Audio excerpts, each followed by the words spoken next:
Okay, I think we're recording. Uh-huh. So hello, I'm Jim Hamilton, and we are standing here in the Soil Structures Soil Machine Interaction Lab. I'm here with Ms. Jufei Jin, soon to be Dr. Jufei Jin, and I'll allow her to introduce herself. Yeah, so hello everyone, I'm Jofei. I'm a fifth-year PhD student in Northwestern University. Really welcome to our lab. Thanks, Jufei. The first thing we're going to do here is give a demonstration of the robot. We have a 6-axis industrial robot here that we use as an actuator. And for the purposes of this demonstration, I'm going to use the teach pendant here to drive it in manual mode. So what I can do, it's a 6-axis robot, meaning it has 6 individual joints, but the purpose of the robot controller is to control those joints together to actuate, to realize a certain motion. And the motion that we'll do here, just for the sake of a demonstration, is we'll drive the robot into this bed of sand here and then push it along. Here we go. Lights on, away we go. And I'm using this little joystick on the teach pendant you might be able to see here to push the blade into the sand. And then in this case, I can just push it laterally through the soil, which, as Jufei knows, is deeply satisfying.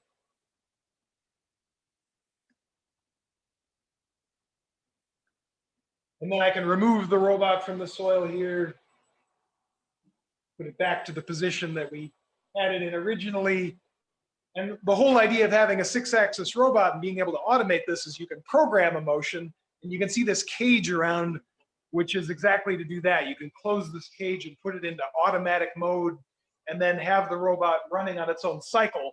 But for safety reasons, you can't do that unless you have the gate closed and the interlocks are active and you switch the controller into automatic mode. And now, so that's a quick demonstration of the robot. We'll show that off a little bit more. Now I want to hand it back to Jufei to explain this bed that she was instrumental in making while I go switch it on. I'm going to go push a button, but for the time being, I'm going to hand it over to Jufei to explain what this bed is about. Take it away, Jufei. Yeah. So I would like to introduce this fluid bed. So the total idea of the fluid bed is used to prepare some soil sample very quickly.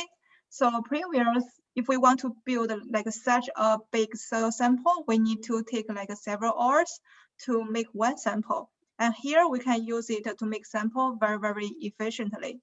The idea is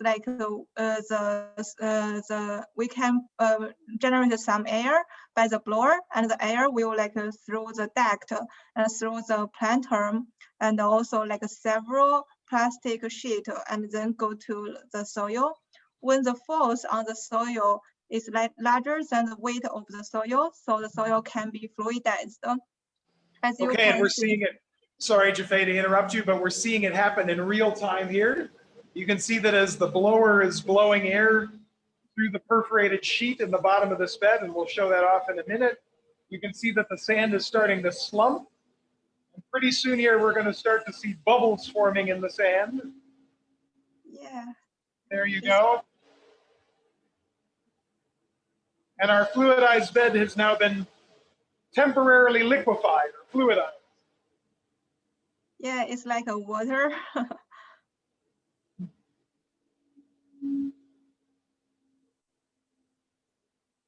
Yeah, as you can see, it's when we close down the blower, so we can see it's certainly the soil is fall down so that we make the sample. Yeah. Thanks, Jufei. And now, yes, you can see that after we've lowered the flow rate, it's dropping down now, and we're left with a rejuvenated sample that now we can run additional tests on. And as I said, Jufei was the mastermind behind this whole bed, made this bed and got it to work. And now I'll remove the camera here and show off some of the additional features. You can see the bed itself at this angle. You can see the so-called plenum that's underneath where the air gets pumped in. There's the duct. And here is the blower that's producing the flow rate. And here's a better view from the side of our 6-axis robot, which the undergraduate research assistants in the lab affectionately named Abby, you can see the Y here. They've modified ABB, the ABB robot, to be Abby. All right, is there anything we've missed, Jaffe, about the test bed here? Yeah, I think like we are all done for the test bed. I think it's good. We'll just show off a few more things about the lab. Here's you can see a better view here of the cage and the robot controller and the robot in the background. Here's the computer that I pushed play on to run this MATLAB script that Jaffe wrote to fluidize the bed. One thing that I should say here is what we envision in the future is that you can have all of this automated. You can have a loop where you're able to reconstitute the bed and then run an experiment, have that the robot remove itself, fluidize the bed, reconstitute the sample, and then repeat it for a different trajectory, so we could get lots of information for different motions. And the human only has to intervene to, say, swap out the part that's on the tip of the robot. And finally, I think we're almost done with the lab tour of AG35 here.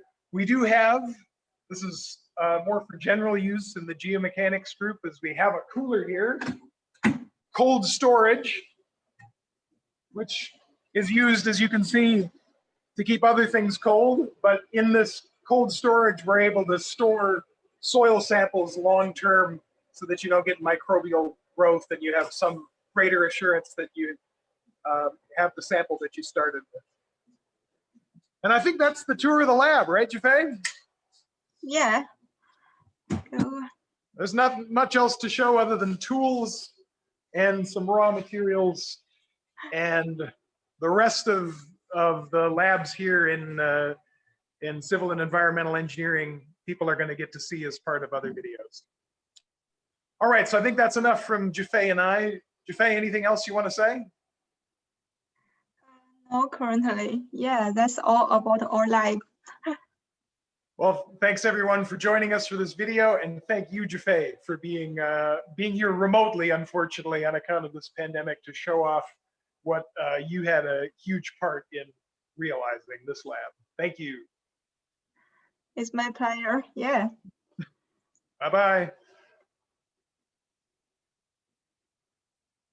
Okay, how do I, hopefully that whole thing got recorded.